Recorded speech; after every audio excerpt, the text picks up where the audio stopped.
Technology has made great leaps forward during the last half-century, and even if you haven't been spending time in a cryofridge, staying current with the latest trends and innovations can be quite challenging.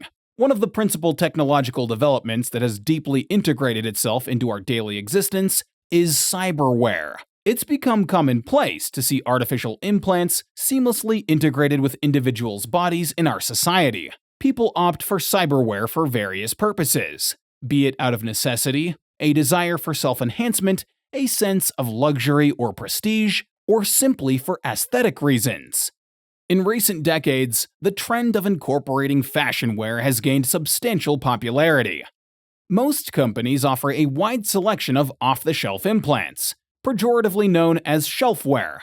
Though often scorned by professionals who prefer to tune and modify their own stuff, those implants are reliable, widely available, and generally affordable. In today's culture, they serve purposes akin to what tattoos and cell phones represented at the turn of the 21st century, a form of self-expression, a fashionable addition to one's identity, and a practical device, all rolled into one.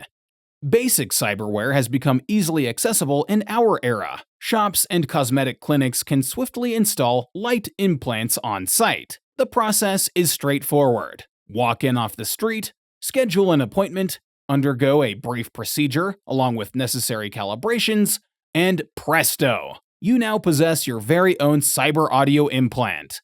Other enhancements can be purchased from stores and self-installed at home. For more intricate cyberware, specialized clinics are required, yet the overall procedure isn't much more complicated than a routine dental visit. While they have to check that your medical condition won't cause any complications during the procedure, they understand that you could also have the same implant installed at a Ripperdocs establishment for about 60% of the price, so they're generally not overly stringent.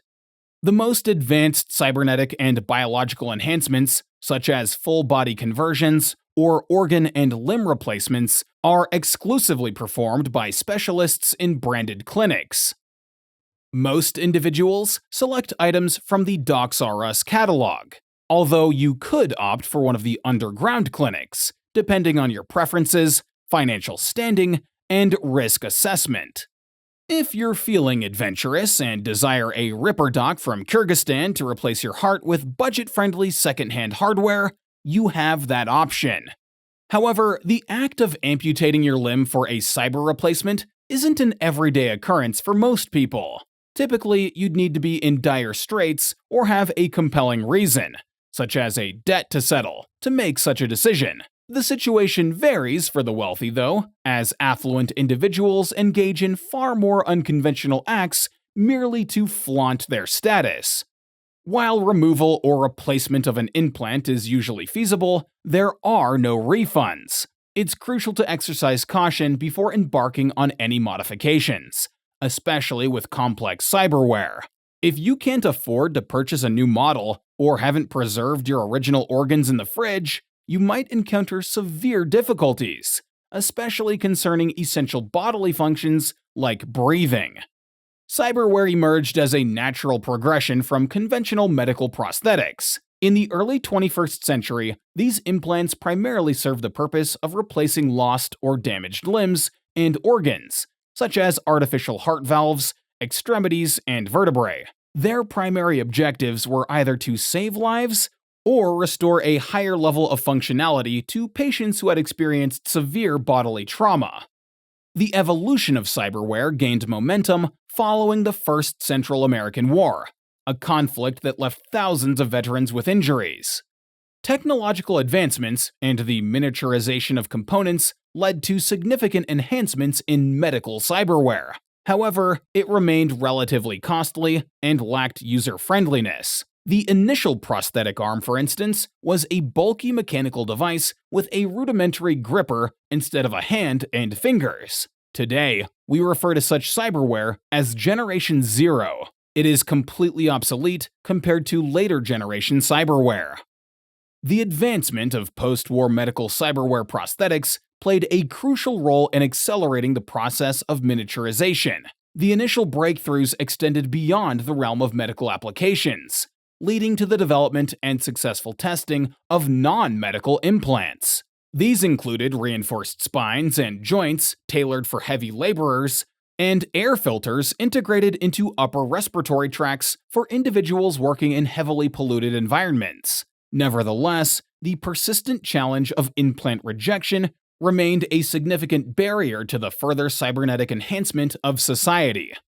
The deployment of cyberware on the battlefield occurred during the second decade of the 21st century, notably in the Second Central American War and the Second and Third Corporate Wars, which served as crucibles for the creation of the first combat-oriented implants.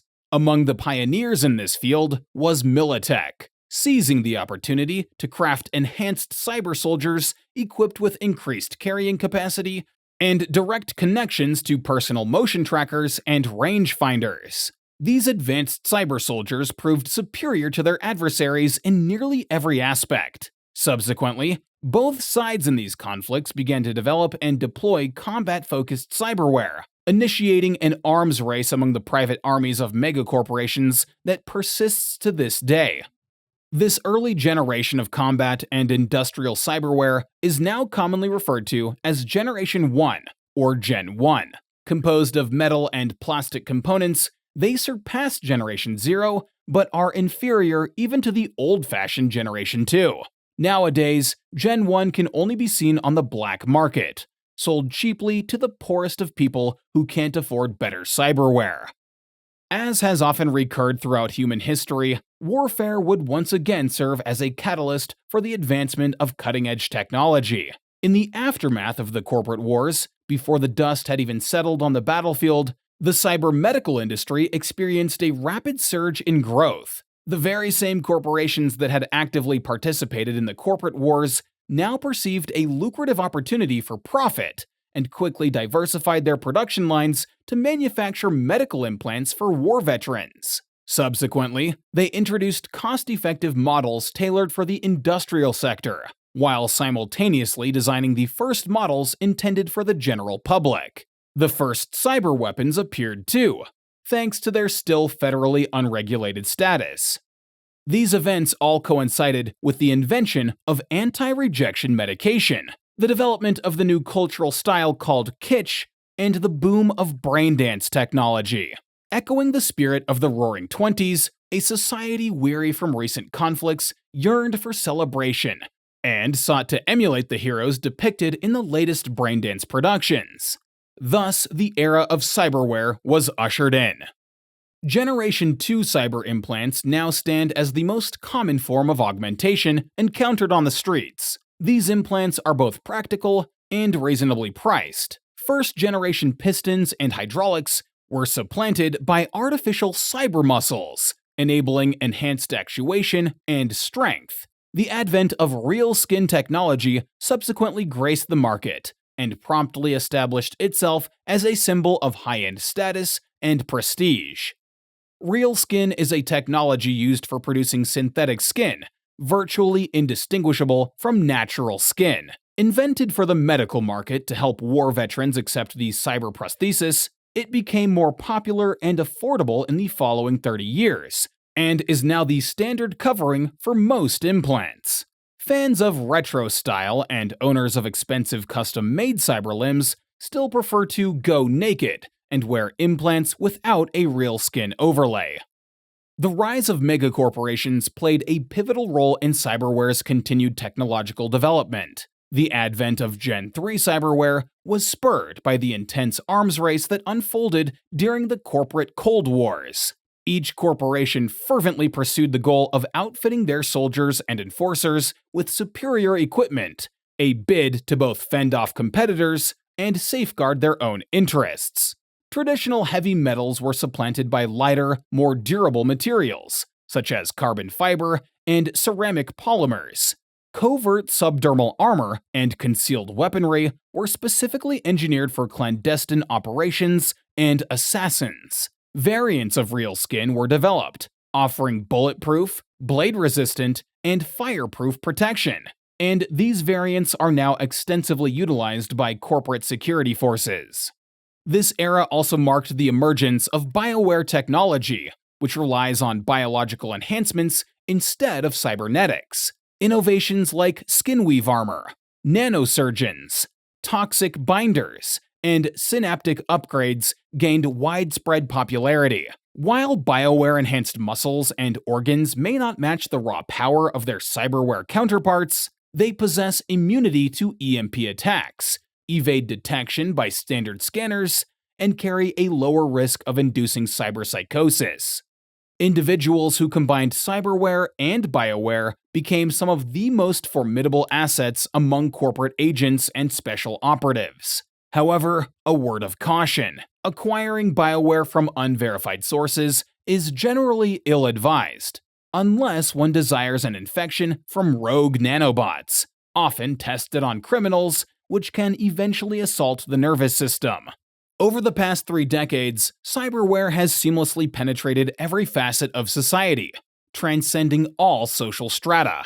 Its applications span from military, medical, and manufacturing domains to family life, intimacy, and entertainment. This proliferation has spawned both legitimate and illicit enterprises, encompassing everything from braindance and cyberfashion to the shadowy realms of the black market dealing in cyberlimbs and bioengineered organs.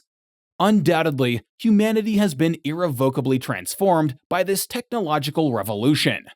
The latest and most advanced cyberware offerings are now available in 2 distinct categories. The first is primarily utilized by high-ranking corporate executives and agents, featuring enhancements such as upgraded neural processors, net-running hackware, Grade 4 cyber eyes, and stress analyzers. These augmentations provide them with a significant competitive advantage over their competitors and colleagues. Adorned with the highest quality real skin coverings, these Gen 4 implants not only define a corporate individual's lifestyle, but also serve as a symbol of their status within the corporation. In contrast, although equally advanced, the second category of cutting-edge cyberware is intentionally designed to be conspicuously visible. This style is rapidly gaining popularity among the social elite, including corporate heirs, braindance stars, musicians, and other celebrities. It showcases flowing lines of gold and platinum intricately woven into state-of-the-art real skin, anatomical cyberlimbs crafted from pure crystal, either artificially cultivated in orbital stations or adorned with natural wooden tiles of significant value, often costing tens of thousands of Eurodollars. This style of cyberware serves primarily as a decorative expression of one's status and wealth. Such bespoke cyberware is exceedingly rare and comes with a considerable price tag, with a significant portion of the cost attributed to the uniqueness and exclusivity it offers.